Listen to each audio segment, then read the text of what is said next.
I'm Sherry. Welcome back to Dreams Are Seeds.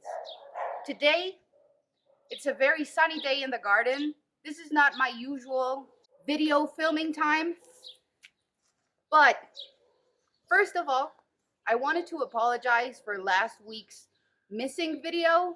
I've been going through some stuff, but it's always a huge comfort and a great feeling to come out here and show you the garden. And honestly, I'm still going through some stuff, but I really need to show you this garden. It looks really good. It is something that has really helped me deal with my problems and life in general. Just growing my garden and watching it. It's such a satisfying feeling for me. So let's see what's growing. Oh, and also, I would really like to thank you because we've reached 300 subscribers. I'm so grateful for all of you. Thank you for coming to my garden and hanging out with me. It is such a joy for me to share this with you. So thank you. Honestly, from the bottom of my heart, thank you for being here. I love you. I love you all. Thank you for this. Now let's look at some plants. So here I have my calendula bush going a little crazy.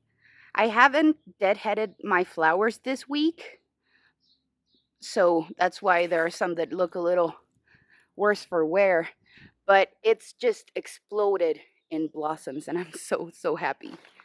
Here's another one, and back there you can see the little tiny flowers. Those are calendula as well. There's a beautiful tomato growing on this trellis, and oh,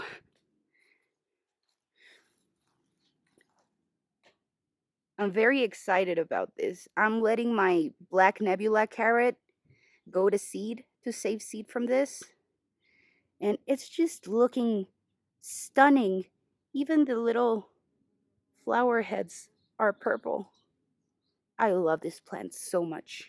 And I'm seeing some blueberry tomatoes that are ready for harvest. Now, sometimes people come into my garden and ask me, how do I know when to pick them? Because they get so dark. And this is an example of an unripe one, and it has like a little greenish bottom, and as they ripen they will go bright red on the bottoms. Check it out. This one is also ready. Oh, we may have more tomatoes than I anticipated. I'm so happy. That one could stand for another day, and this one is definitely coming with me. This is a stunning variety. It may not be my biggest producer from my cherry varieties, but it is as delicious as it is stunning, so I would definitely recommend to grow it if you can. This is the blueberries tomato. Here we have some white cherries, all ready for harvest.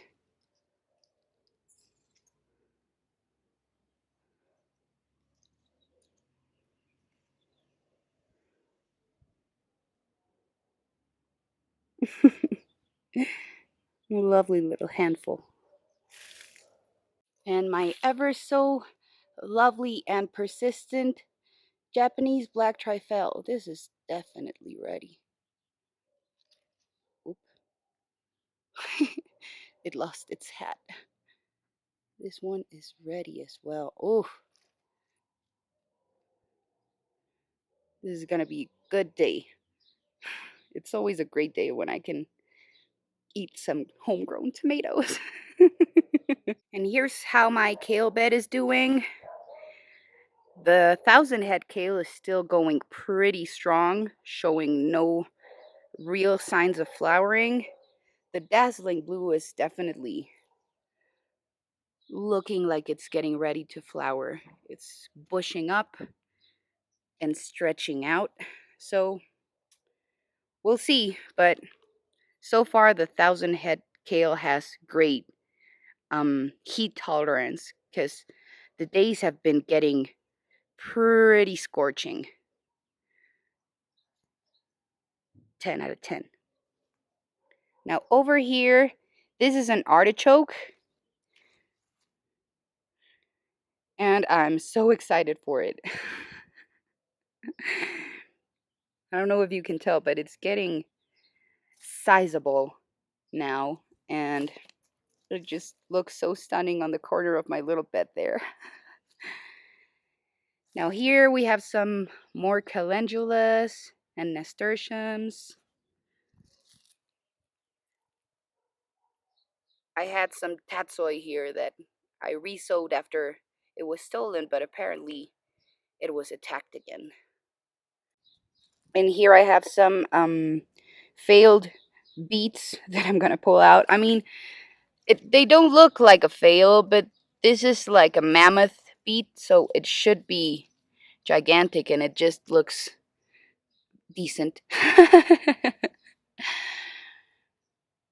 Here's some more calendulas for you. This strawberry blonde variety is such a stunner. I mean, I'm growing a bunch of different colors, and I think so far the strawberry blonde is my top favorite.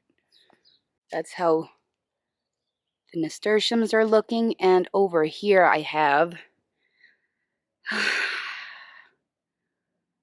the crown jewel of the garden right now is this beautiful, beautiful sunflower. It got so big. I mean, it's as tall as me. It's pretty much as tall as me. And oh, there's a little bee there. Yes. Welcome. Please hang around. Pollinate my plants. So, this sunflower started growing so tall that I was pretty sure it was a giant variety. I think it's the white-seeded sunflower, and it's a Tarahumaran variety, which is Mexican. And I thought it would be a single flower, but this is a very, very pleasant surprise. I love to look out to the garden and just see this little pop of yellow brightening up my day. In other news, this mystery brassica is getting pretty large. I thought it was a kohlrabi, but I'm not so sure anymore because there's a kohlrabi right next to it. Oop, actually, this just split. I'm probably gonna have to give this to our bunny. But it was getting to the point that it really needed to be harvested, and I was neglectful. But this is how a kohlrabi looks, and that is my other plant. So I'm not sure. I'm not sure what this is. It looks like it may be forming a head. I don't know. Very mysterious. But yep, ripped up kohlrabi for you right there. I think this may be a custard squash. I'm not sure because I planted so many curcubites in hopes of having at least a couple that did well that I lost control a bit of what was where. But it's looking good. It's looking healthy. It has this beautiful little blossom, and I'm excited for it. And here's the tomatoes that I've planted already for the new season. I'm pretty sure they're way too crammed up in there. I put 4 tomatoes there. I could have maybe gotten away with 3 and it would have been fine. But I was just so excited for these tomatoes that I just had to stuff them there. So I'll just try to keep everything nice and pruned to maximize my yields and avoid disease. But yeah, they're looking great. I'm so excited for these. And that monster over there, this is our volunteer squash. And I believe this is a gourd. This may be a Malabar gourd or a fig leaf gourd because we had this growing as a volunteer in the garage at our last house. And we put some of that compost that we made in the last house under these beds. So I'm pretty sure that's what this is because it's growing so aggressively. I've had to prune it back a couple of times because it just wants to spread everywhere. But I'm really excited to see this trellis filling up with green. Let's just guide it a little upwards.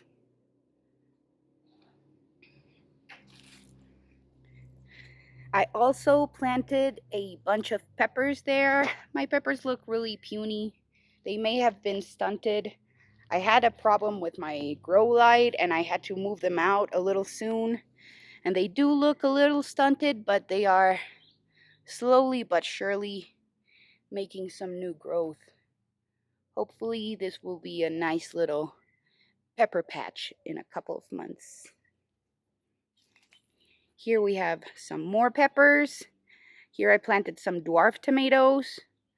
I was a little silly to plant them there because I thought dwarf, short, stocky, no trellising, but I'm probably going to have to give them a little bit of support anyway. So, I mean, no regrets. The more tomatoes, the better. But yeah, it might not have been my best choice to put them in that exact spot. And this bed, hi, Shawnee.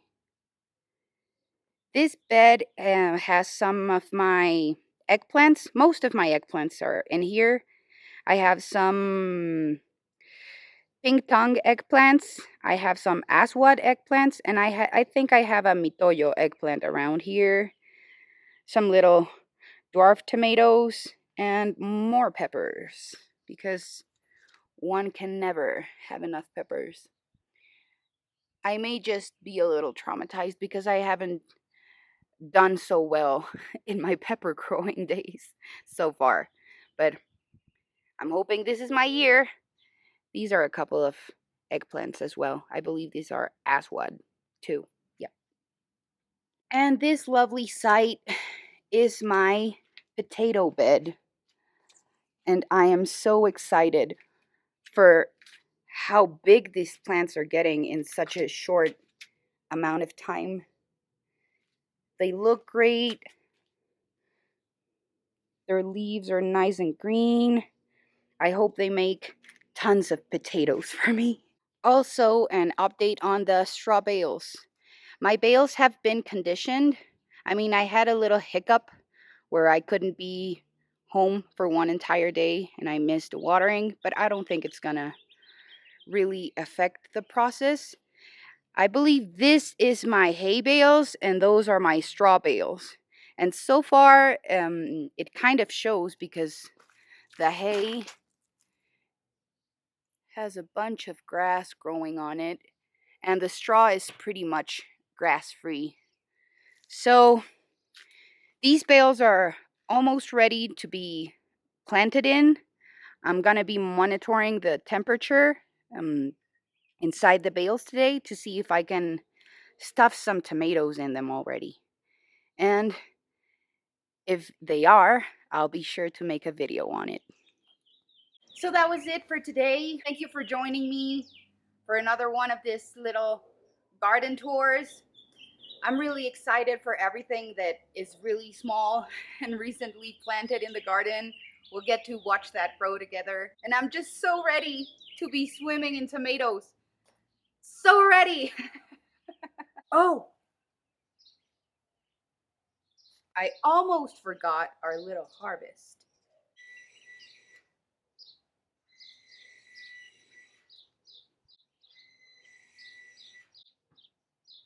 Mm. Mm.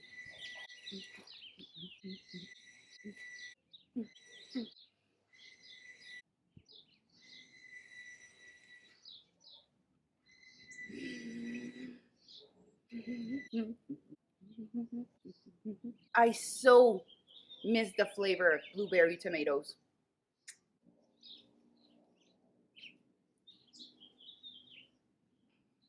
I can't get over how much I underestimated the white cherry tomatoes